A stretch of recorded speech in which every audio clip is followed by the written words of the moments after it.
Hi, my name is Eric Hammond. I'm the VP of Greenlane Brands at Greenlane Holdings, which operates as a powerful house of brands, third-party brand accelerator, and omni-channel distribution platform. Today, I'm joined by some of the biggest names in music and entertainment to discuss how they're redefining cannabis entrepreneurship and creating new opportunities for those that are underrepresented. All right, one at a time, guys. Berner, Alan, Flo, can you please take a second to introduce yourselves to the audience and tell us why you decided to become entrepreneurs in this space? I guess we'll start with you, Berner. Yeah, my name is Berner, founder, CEO of Cookies, and I decided to become an entrepreneur because I didn't want to work for anyone else and to follow my dreams. Naturally, fell in love with marijuana and chose my destiny. Excellent. Al, what about you?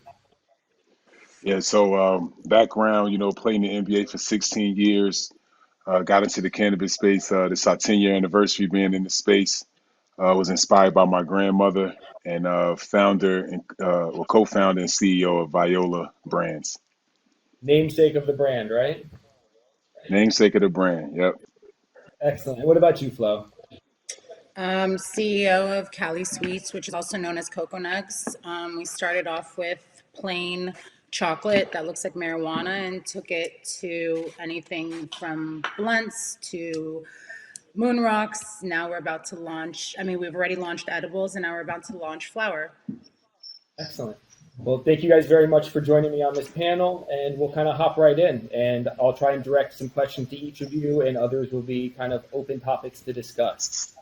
So kind of starting, the music industry and cannabis culture are super connected. So Berner, how was your experience as a rapper influenced your work as a cannabis entrepreneur?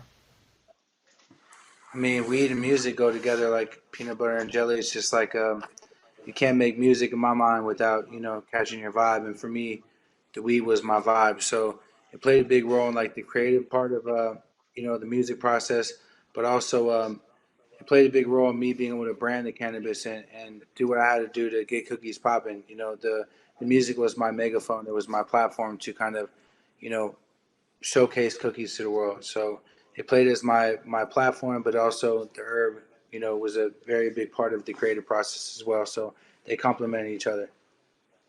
Yeah, very authentic connection. So Berner and Flo, kind of to you both that are in the mix, what role do you think the music industry has played in driving forward the legalization movement? I feel like the culture has been talking about it more and more. I feel like, do you agree with me, Bern? Like, I I feel feel like like if it wasn't for like Snoop Dogg and Cypress Hill and the people that put on early on in the world, like the Bone Thugs, like normalizing bud and just advocating for it. The Willie Nelsons of the world, music definitely helped advocate making it normalized now.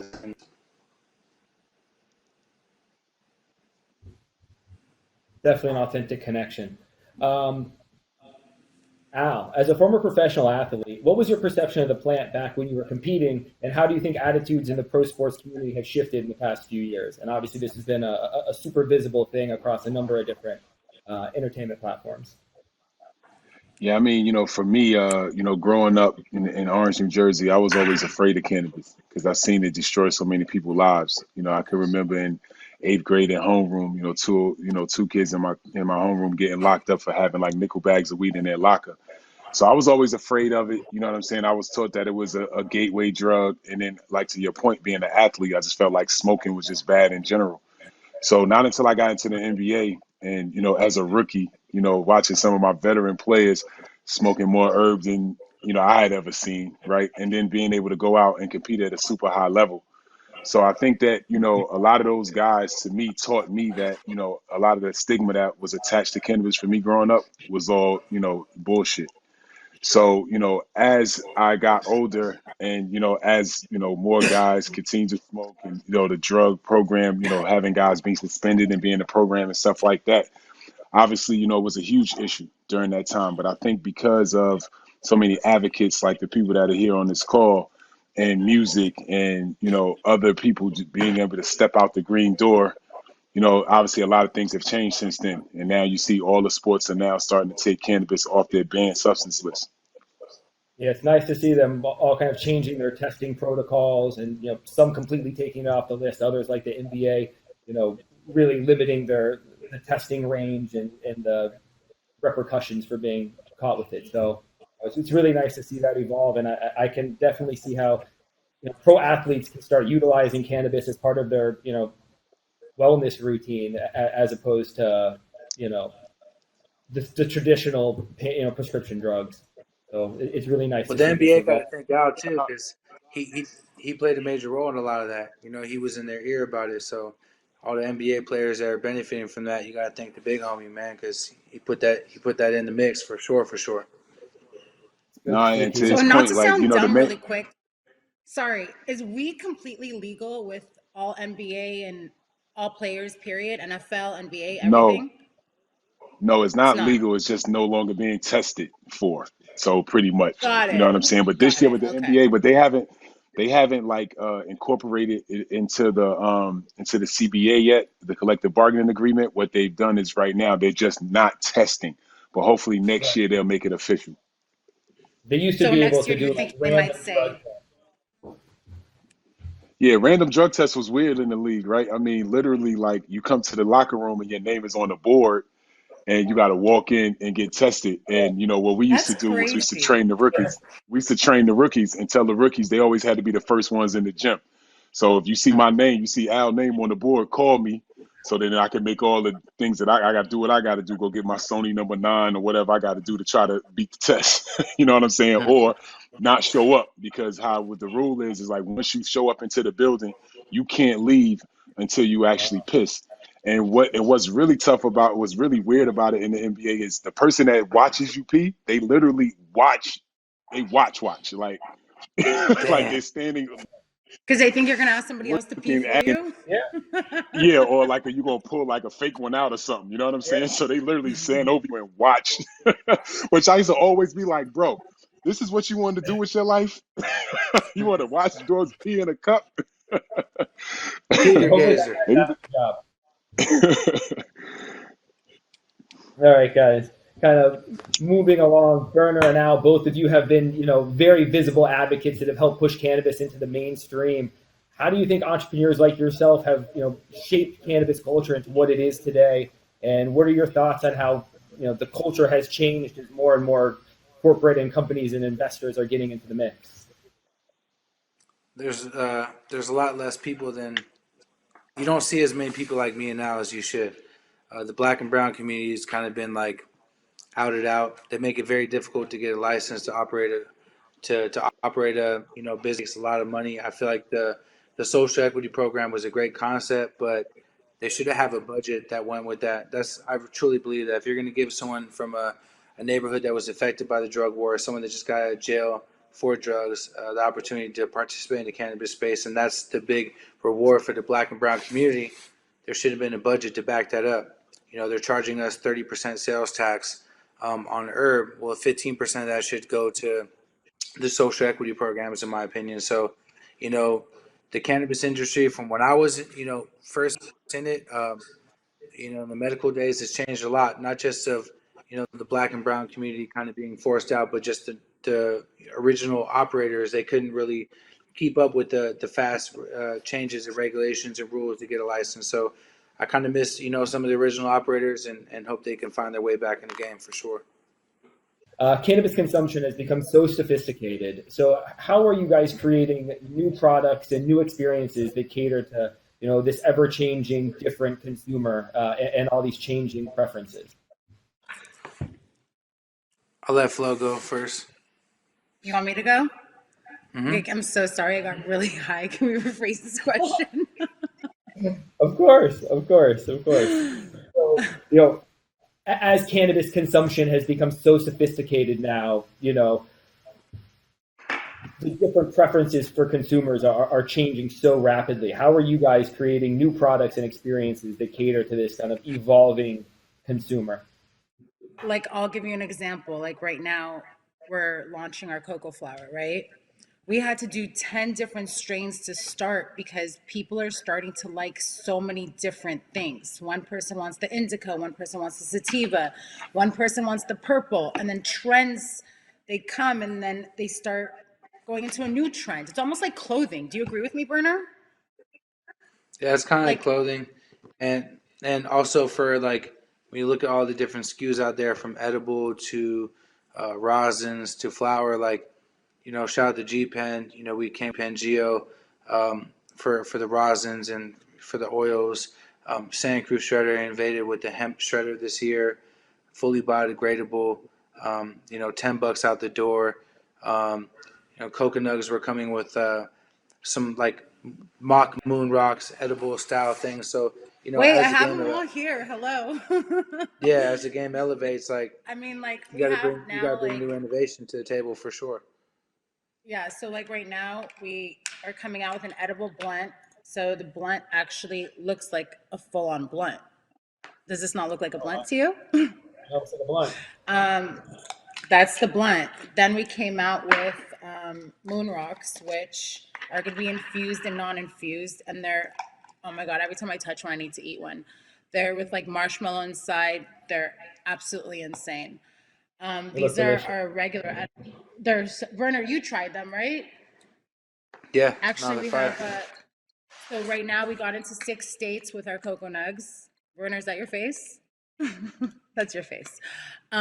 With the cocoa nugs, which they're like 100 milligrams in California, Arizona, I think it's 200 milligrams. So we started coming out with a lot of, innovate the non-medicated and the medicated market. And now we're going to go with them flower, which only makes sense. But Berner, can I ask you a question? Like, you know how everybody wants the purple. Now people want OGs. Who sets these trends for things to change?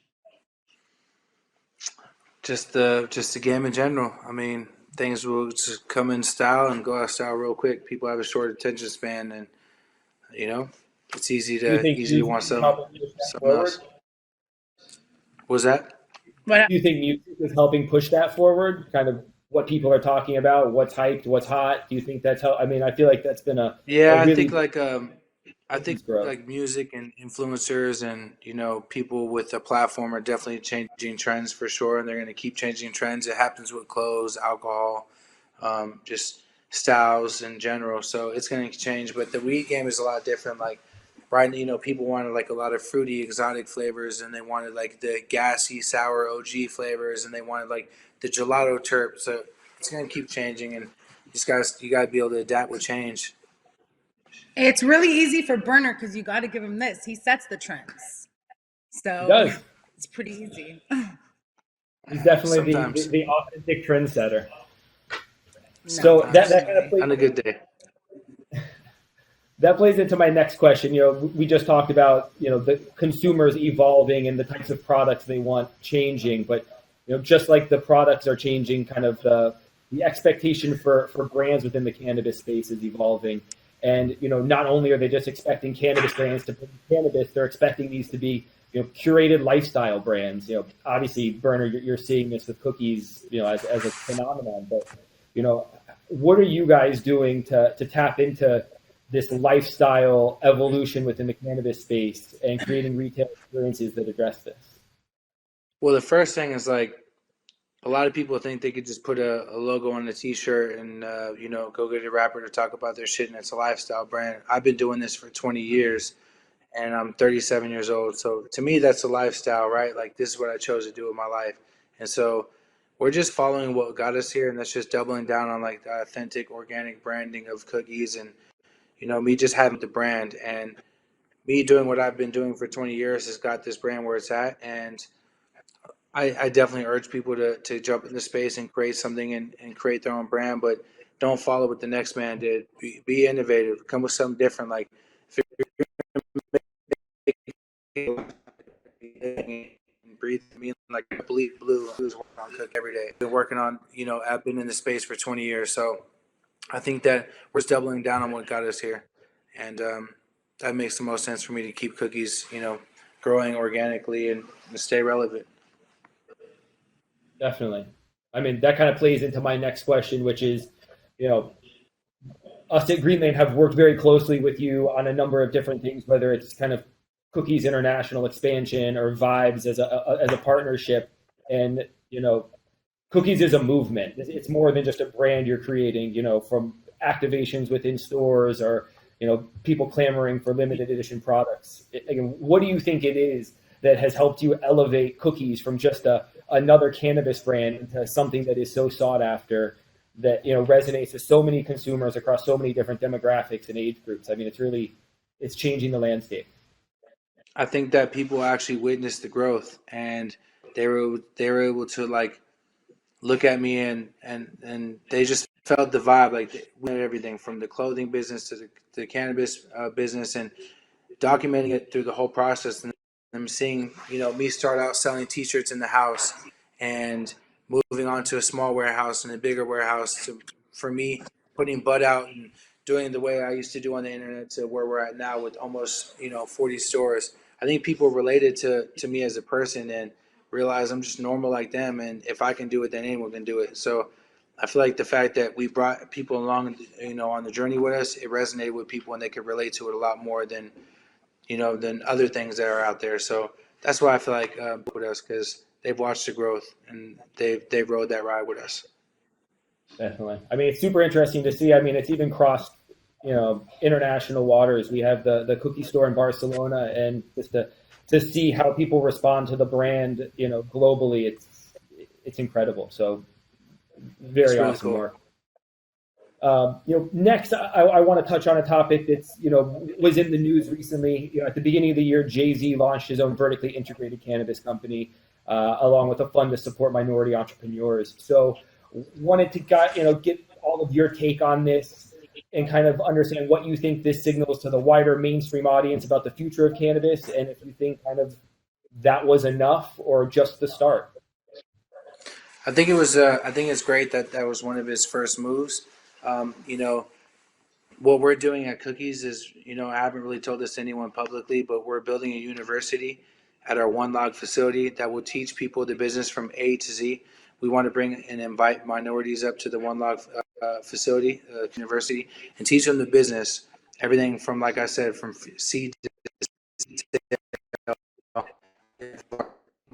we in-house cultivation, our manufacturing and distribution, consumption lounge, everything all in one spot, right? And so we can take people. We're building little mini houses on the property right now, and we can teach them the business and give them a head start in the game. And so anyone that's providing opportunity for minorities in general is great. And I think that it's more than just supporting the minorities. We should support people that have done time in jail. Shout out to Richard DeLisi. He just got out of jail. He did 32 years in prison. We're going to help him build a brand and help him get in the game that he did 32 years for. And also other, Class A operators, whether it be cultivators or storefront operators, like trying to bring them into the Cookies umbrella. We're trying to embrace the best that have been in the game for a while. So I think it's a combination of taking care of the minorities in the business, as well as the OGs that either one did time or two were in the medical days. That's very important to us. It's nice to see you've done a lot with your business, and business ventures, with an altruistic cause to help kind of people that have been incarcerated for cannabis offenses and others. What kind of activities are you guys doing within Cookies and your other, businesses that are helping do this? I know you talked about the university, but I know you guys have worked with a bunch of other nonprofits and organizations that help move this initiative forward. So would love to kind of hear what else you guys are doing. Yeah, I like to just I like to work with people that's more like straightforward, like more personal. I definitely love the nonprofit organizations that are helping people, but we'd like to just deal with people direct, empower social equity partners, and just the whole nine. So we're doing as much as we can to help empower people in general, and just like I said, keep the players from the game in the game. Excellent. And just kind of as a general statement, not just what you guys are doing, but what do you think modern cannabis companies can do in general to help move this initiative forward and really help support underrepresented demographics and communities that have been devastated by the war on drugs? Like, what is your advice to them? How can they get involved and advocate? Yeah, support the smaller brands out there. Support the local farmers. Um, give people opportunities to learn and grow within the business. If employees are standing out and doing a great job, give them higher opportunities. I feel like there's a lot that the bigger stores can do. I mean, also listen to the culture, listen to the streets, listen to the business. You know, like I think they can embrace a lot of things, but it starts with like the original players in the game. I'm gonna keep going back to that, but the people that have been in the game for 10, 20 years. Al, good to have you back. Having crazy difficulties today. No, it seems par for the course during the pandemic, right? Right. It's part of it. But yeah, Yeah, Tan, man. I heard the question. I think the best way to Berner's point is, we have to figure out a way to give back. The companies that are having the success, giving back that knowledge, that industry knowledge that we have and of what's really going on, helping with infrastructure because as we know, obtaining these licenses is extremely difficult. And once you get it, to obviously keep it compliant is difficult. So, it's so many different ways that, these bigger companies can give back, and they don't always have to be monetary. It's really about sharing the information and giving people that are less fortunate and that don't have that knowledge, the knowledge so that they can be successful. Because I feel like there's more than enough opportunity for all of us in this space. I don't really see any of us as competition because it's too early in the game. You know what I'm saying? So, we just need to be free with the information and trying to help each other elevate because we need to see the industry do good in general. Completely agree. Completely agree. Al, if you wouldn't mind, I would love to kind of, we missed you on a couple of the previous questions, but I'd love to kind of throw some your way. We were talking about kind of evolving cannabis consumers and kind of what Burner and Flo have been doing to kind of evolve their product and their offering to keep up with the changing consumer demands. So kind of what are you guys doing to kind of stay on top of trends and innovate within your brand and your offering? Man, just staying tapped in with the culture, staying with the people. I believe in, as they say, getting it out the mud, being in the mud. So just really just, being within the culture, finding out, what's important to them, and then also being innovative. I think that when you think about just some of these bigger technology companies, what they were able to do was able to figure out what people needed before they even knew they needed it, right? So I think that's the same thing for us, as we continue to evolve these different products and SKUs, within, through the industry. And, you look at like even with Berner, like with vibes, you know what I'm saying? Like these are things that, only people like him could think of and realize is something that the culture and they don't buy like the regular zigzags and different things like that. So, I think it's just important for us to just continue to, stay tapped in and try to get the people what they want. Definitely. I mean, it seems like the common tie from all of you is that authenticity is at the core of culture and people resonating with your brands and what you guys are doing and how you're staying kind of tapped into what's on trend and what's next. So, really good to see your brands and product offering evolve as the consumers are evolving. So, Yeah. I kind of want to leave this open-ended. Again, we've talked about a number of these things over the course of the last half hour or so, but, in ending this, where do you see the cannabis industry going? Like, what is next? What do we need to happen to make sure that we're doing right by, people that aren't afforded the opportunities? And, that's kind of the nexus of this. How do we right the wrongs that have happened, and what is the go forward plan to correct it? I think it's all I about, think stay. Okay. My bad, Bern. no, go Go ahead, ahead, Bern. big bro, go ahead. All right, my bad. Yeah, no, I think the main thing is we got to continue to be advocates, right? Don't ever think that the work is done. You know what I'm saying? We got to stay on these necks of these politicians and these legislators. I did a call with Chuck Schumer a couple weeks ago, talking to him about, what is his plan? You know what I'm saying? You guys are writing these bills, but have you really tapped into the culture? Have you tapped into the smaller businesses that really need the help? You know what I'm saying? Get the opportunity to really deal in this industry, because if they don't, address some of these issues, we're going to get left out in the cold. And, we've seen this happen a lot of times, other industries was for rice, sugar, cotton, alcohol, and definitely the lottery. You know what I'm saying? Those are industries that are obviously booming, and people of color were right there and pioneered them, and we have no ownership. So I think that we have to continue to lobby, advocate. The work is never done. You know what I'm saying? And they need to see our faces, because the people that are in those rooms right now don't look like us, and they're speaking for us, and they don't even know what's really important for us. So there's no way we're going to get what we need out of that. So it's up to us physically to be there and push our narrative. Nah, it's huge. The conversation I had with Schumer was big. I was fired up to know that he was talking to him, because it's important to hear from like a real operator what we need as a business. And I think what Cookies is going to continue to do is when we open up in a market like Oklahoma or Michigan, we're going to ask who are the local brands that are killing it right now that need that look, and put them on our platform and help embrace everybody. That's real local farmers that have been in it for a while. The more we can bring for lasting and for a while. So that's important. The people from the game in the game, and trying to keep some of these people who are trying to monopolize and come in with no passion, no love for the plan or for the industry at all. Just grow a bunch of bullshit and put it all over the place. That's not what we want. We want people that are good at what they do, that love what they do, and been doing it for a while to be shining. So Cookies is going to continue to embrace people in every market we open up in, and give them a chance, give them a platform.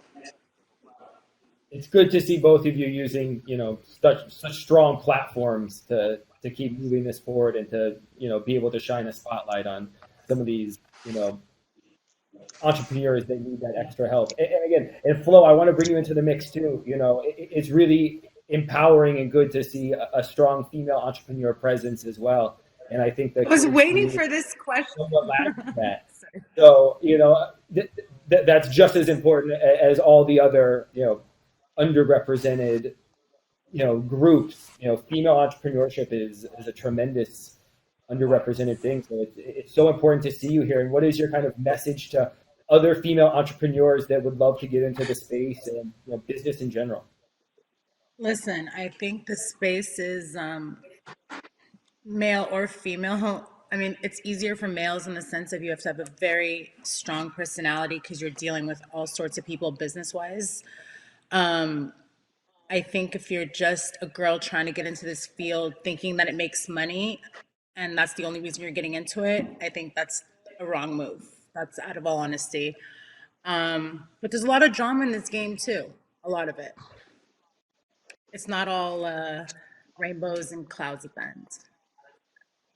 So these entrepreneurs need to steer clear of the drama and be focused. I mean, I'm just saying, like, being for men, it's different. For girls, there's not that many girls like actually in the cannabis field. You know what I mean? That know about the things that per se I know about in cannabis. Of course, there's Dr. Dina. There's a few of amazing ones, but it's not as many as guys. And this isn't to be like a guy girl thing. It's just, you look at it, the farmers, everything to do with marijuana. It's a man's business, in my opinion. That's why I started with candy, which is very girly, and then I went on to edibles, and I'm a weed smoker myself, and that's why I'm going on to flower, because I feel like I built a big enough brand to be able to put the best flower in the most amazing packaging, and then I have Berner as my partner. How stupid would that be? Well, don't downplay Flo. Like Flo's a very powerful female. She'll come and check a motherfucker real quick. And so, I as you know, but know, this is the the thing. candidate. I'm being, But I here's see, the like, thing, I've though. watched Berner talk, and you're humble, and I'm not, and I'm trying to be the more humble Flo. Does that make sense? Like, I'm trying to be the Flo that's like, woosah, I smoked my joint. Yeah, Like, but you'll let's check. just, That's the thing. Like, I can't hear so you. for the people watching this, she will check a motherfucker if she has to, and that's what makes her stand out, because the cannabis space is cutthroat. I will tell you, Flo will tell you, it's a lot of cutthroat shit going on. It's a race to the top, and you got to be bold, you got to be strong, but you have to be humble at the same time. It's a combination, but she's doing a great job. And shout out to Cam too, Cam and Cali, she's killing it as well. I mean, and See? that's why we're having this But conversation. what? I'm going to say it in the least humble way right now. You got to be a gangsta bitch. Well, again, that's why we're having this conversation, because people like are what's important. You've been a Al's gangster dying. and the He's like, OGs. yeah, that's pretty much true. Wait, am I lying? Come on. No, No, you're you're Come not on. not. lying. I ain't If lying. you're not if you're not vocal, if you're not on your shit, if you're not strong, you'll get played real quick in the game, real I quick. know, but you know what? I was sitting in this panel being really, and Berner was probably like, yo, what's going on with Flo? She ain't saying one word. Like, she's just chilling. Like, and I've been watching both of you. You guys are both really inspirational. Al, Berner. I mean, I think that, like, what you guys are doing is absolutely amazing. And it's even motivating me as someone in the cannabis business to, you guys aren't necessarily in edibles and that big of a market, but let's say in actual flower, it's motivating to see two companies, do what they do. And now coming out with my own flower, I'm like, wow, this is about to be amazing. And Welcome grow it as a brand. Welcome aboard, right? Al, do you remember to when the I showed you flower. the first coconut? Wait, do you remember when I showed you Yes, the I first remember. coconut? We were standing by Dantana's on Doheny. You No, remember? I remember that. Yeah, but do you remember when we was in front of Catch and the police tried to stop us because they thought it was weed in the jar? Oh my It's, God, that's right. Yes. And I I will was tell like, you man, if you don't this. get your ass out of here, like it's chocolate, like Yes, get I out of here. totally, yeah, There was but you know cops how on a many bike. people, oh my God, you know how many people really went through like TSA and like with plain chocolate and they were getting stopped and searched and, it was crazy. And it was funny because even like, when you say music business, right? Like, when Scott was constantly in the studio and like we would watch, different rappers come in, they'd see the Cocoa Nugs or different artists, let's per se, they would be scared to actually eat it. And then one time, I think it was, oh my God, who was it? I think it was Uncle Murder. Some artist came in, they started eating it. I guess World Star picked it up. Like, what's going on? These guys have lost their mind. They're eating marijuana. So I think it became a novelty, and then it became an amazing chocolate, and then it became an edible, and then it's like, look how far, for example, I've come in the sense of like I literally was just making chocolate. But didn't you love the idea when you first saw it? No, it was dope. Al, didn't you love It it? was You definitely loved amazing. it, I I loved remember. it. Yeah. Yeah, it was super dope. Yep. Yeah. So now we're about to So you expand almost onto got me levels locked up. that, yeah, it's true, but we're about to expand to like big levels. well, definitely glad to see your brand evolve, and you start getting into a whole bunch of new verticals. Then obviously, Berner, you partnering with her and being able to give other entrepreneurs the opportunity to tap into your platform, I think is incredible. So, all of you, I really appreciate the time today, kind of talking about what you all are doing to help forward this narrative. And if there's anything else you guys want to say or leave us with, please. But if not, again, thank you guys so much for the opportunity to hear about what you guys are doing. Yeah, man. Shout out Thank to you. Al, man. I love the way you're doing your thing, man. Colorway is popping. Like I've been seeing the growth since we've sat down for the roundtable interview, and I'm definitely proud of you, brother. No And we doubt. got to link up soon at the Players Club in LA, man. Yeah, we got to do it, bro. We need to do a collab, bro. I got you. I'm Actually, calling that's you what I out right wanted. now, son. Let's do a collab, bro. Are Here's we what I witnessing wanted to do something with big you. right now? Here's what I want to do with Yeah. Al. So I just purchased a bunch of shipping containers that are pheno hunting, right? There's seven of them. So I'm popping a bunch of seeds from all our original gear. I'm going to be having jars every other week. The stuff that we bred in house. I want to come to the Players Club that you got, that little Viola location that I met y'all at that one time. You know where it's at. I want to pull up with a bunch of Yep, jars, let you yep. pick one, and have that be our collab because it took a lot for us to get those shipping containers, and we've been holding these seeds for years, and I can't wait to see what we find in them. And I definitely want to do it like that, bring you something that we built from the ground up, brother, and do a sick ass collab, that purple and blue. Bro, honor and a pleasure, my G. You know what That I'm was saying? I can't amazing. wait. You guys fully just did Right? business over this South by Southwest. I'm That was so impressed. amazing. Berner, I've say been waiting something to on do this business really with Al, but fast. I wanted to bring something I wanted to No, bring something special 100%. to the table. You know what I mean? Like Oh, that I was wanted to bring No cute. doubt. something brand new. No one's seen before. We worked really hard to get these shipping containers. If you know how to do work, and I've been watching you, bro, and I've been proud of you because you're taking this shit to the next level, like you said you would, and we're gonna come up with some shit, bro, for sure. No doubt, bro. That And was last thing, I mean, I love to give people their flowers, bro. And like real talk, bro. Like you the dude, dog. You know what I'm saying? Like you the one we all looking at. You know what I'm saying? So just keep pushing because as you keep rising, you're gonna make us keep pushing. You know what I'm saying? So just keep doing your thing and I love you and I support you, bro. Anything I could do to help any of your Love you too, initiatives brother. outside of, you know what I'm saying? Let's figure it out, bro. It's all love. Definitely, Oh, that bro. was so Appreciate you. cute. I That's want my to guy click. right here, man.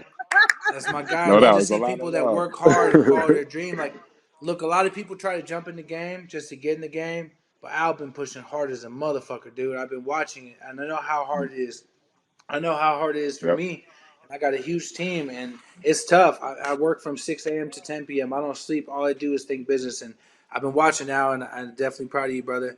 And Flo, I'm proud of you too. And I told you I got you in a bunch of things, and so let's just keep it organic and keep it popping. Yep. Well, thank Salute. you Yeah. guys so much. I appreciate you all, and you all are incredible. Thank you so Right on. much. Thanks. Appreciate All y'all. Bye. right. Peace. Right on, y'all.